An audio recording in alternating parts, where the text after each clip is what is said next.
Bonjour. Alors, un podcast pour témoigner de cette vie, de ce chemin, des clés qu'on peut trouver sur le chemin, dans cet extraordinaire bordel. Ça peut parler un peu à tout le monde, pas forcément qu'aux flammes jumelles, parce que les flammes jumelles, pour moi, c'est comme si c'était un chemin de justesse qui me semble être un chemin qui me semble être une justesse pour tous, sauf que sur ce parcours-là, on n'a pas le choix, quoi. Quand on est dans ce parcours, on regarde autour de soi et on se dit, la vie ne demande pas tout la même chose à chaque personne, à chaque destin. Il y en a qui sont vraiment pas obligés d'être justes.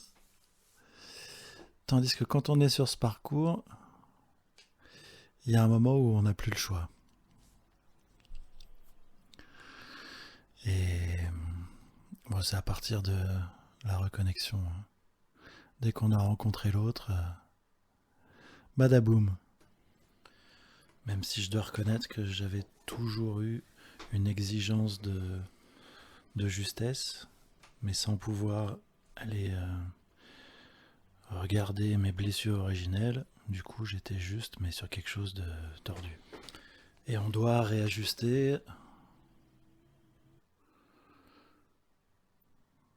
tout ce qui est de travers en nous. Ce qui fait qu'on doit remonter à la racine parce que on a tous été élevés avec un amour biaisé, conditionnel. Et il a très tôt fallu qu'on comprenne quelle stratégie adopter pour être nourri, protégé, pour avoir de l'attention, pour survivre.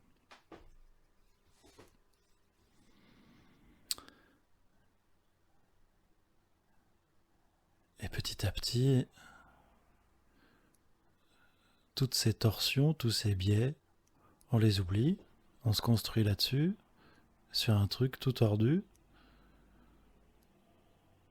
Et du coup, même si on se construit droit, vu que la base est tordue, il y a un moment où ça risque de flancher. Et sur ce parcours, il faut aller à la base. Moi, sur mes autres histoires, mes histoires d'amour, j'ai quasiment jamais rien compris de ce qui se passait. Le pourquoi ça allait bien, le pourquoi ça n'allait plus. J'avais beau être sincère, faire le mieux possible, je ne comprenais pas ce qui se passait en gros. C'est très rare que j'apprenais quelque chose.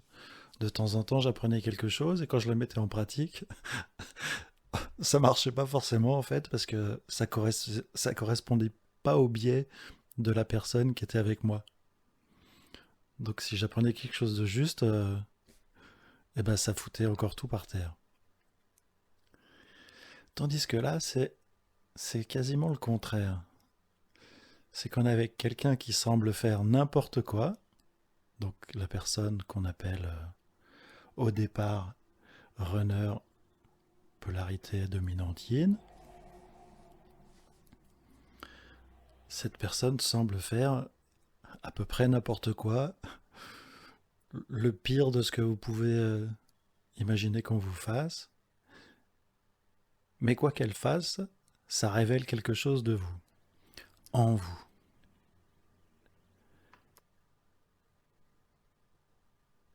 Ça révèle quelque chose de vos schémas, de votre héritage.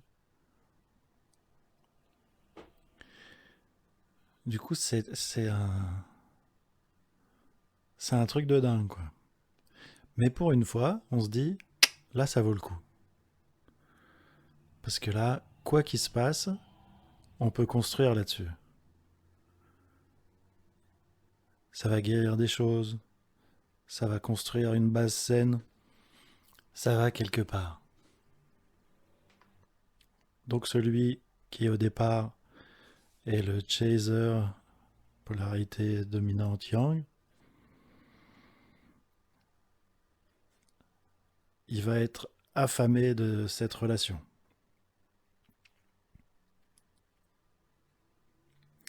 Pendant que l'autre en face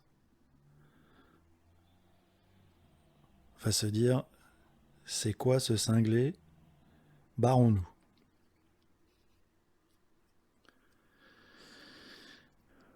Au tout départ, c'est pas ça, hein. Au tout départ, il y a un regard, un moment qui fait quelque chose qui révèle la magie de cette relation, de ce lien. Et ensuite, ça part dans ce que je viens de dire. Les deux polarités marquées.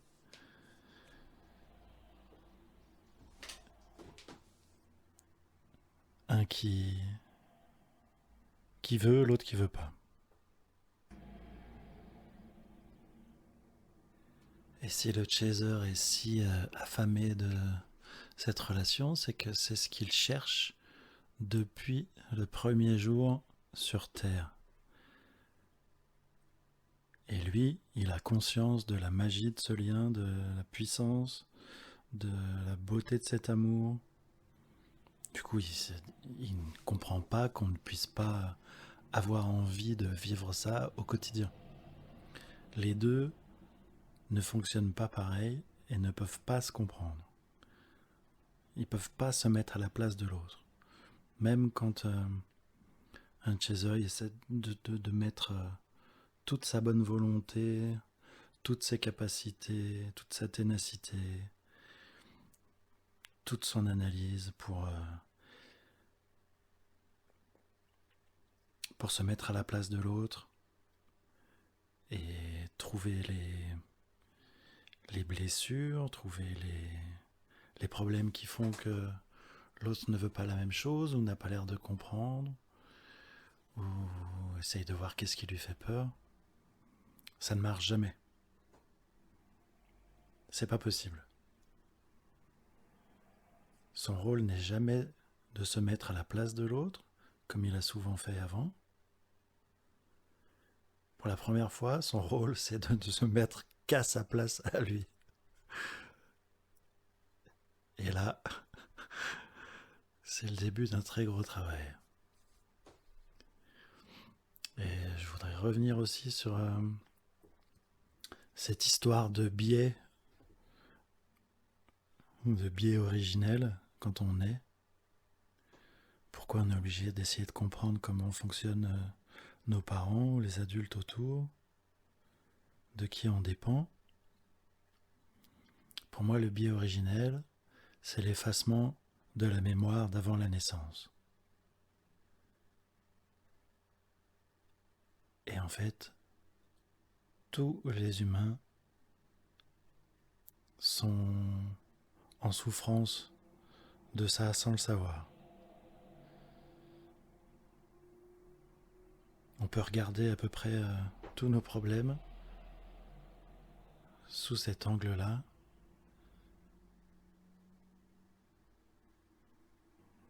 C'est beaucoup plus facile quand on a, on a eu une expérience consciente ou bien une mémoire du monde d'avant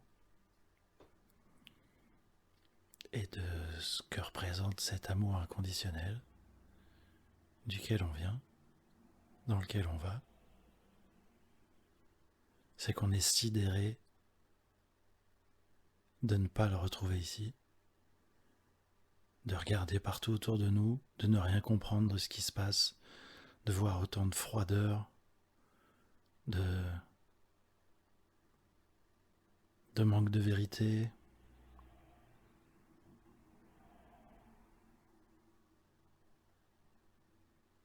de mensonges par intérêt quel qu'il soit, on est sidéré. Et à un moment, on est là, et il faut vivre ici. Surtout quand on commence, on est entièrement dépendant. Donc on est obligé de mettre des stratégies en place pour survivre, pour s'adapter à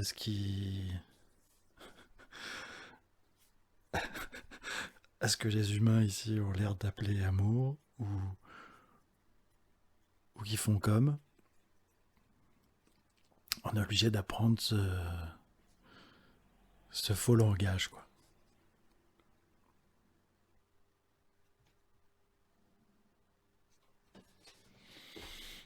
Et il se trouve que dans ce lien, il y a une grande partie de magie dont j'ai parlé, qui peut s'apparenter au surnaturel pour beaucoup de gens, qui est juste en fait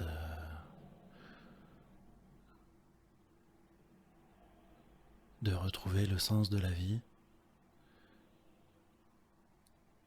et l'amour inconditionnel, originel. Et le but, c'est d'arriver à remettre tout ça dans notre quotidien d'humain ici, qui est là à se battre pour un bout de pain, un boulot, payer un loyer, une facture. Et du coup, il faut mélanger tout ça. Et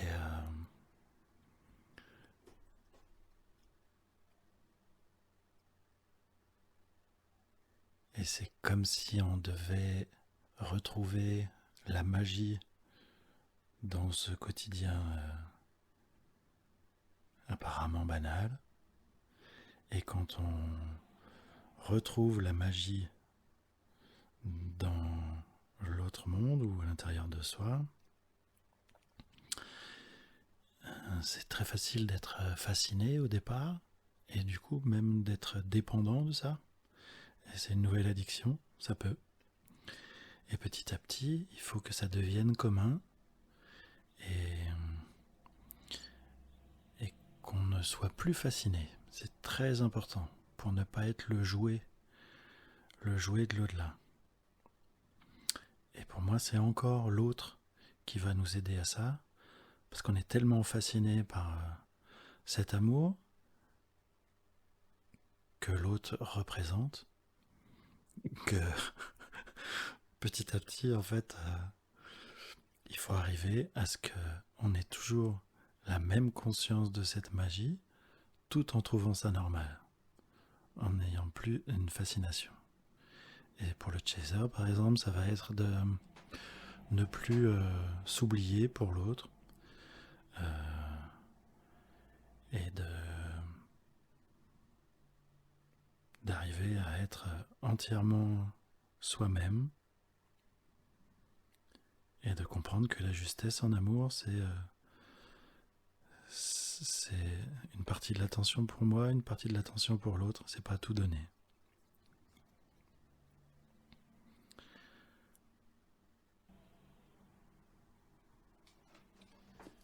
Et du coup, par cette lecture par l'angle de l'amour, on peut se dire que une grande partie de notre mission sur Terre sera accomplie quand les enfants naîtront sans hurler, parce qu'ils ne sentiront pas la différence d'amour d'un monde à l'autre, et que on pourra commencer à grandir en recevant cet amour inconditionnel d'où on vient. Et donc forcément, tout ce qu'on fera ici sera bien différent. Le but étant qu'enfin on se sente chez soi ici. Et justement, rencontrer notre autre nous donne cette sensation d'enfin connaître ça ici. Quand on rencontre l'autre, on se sent chez soi.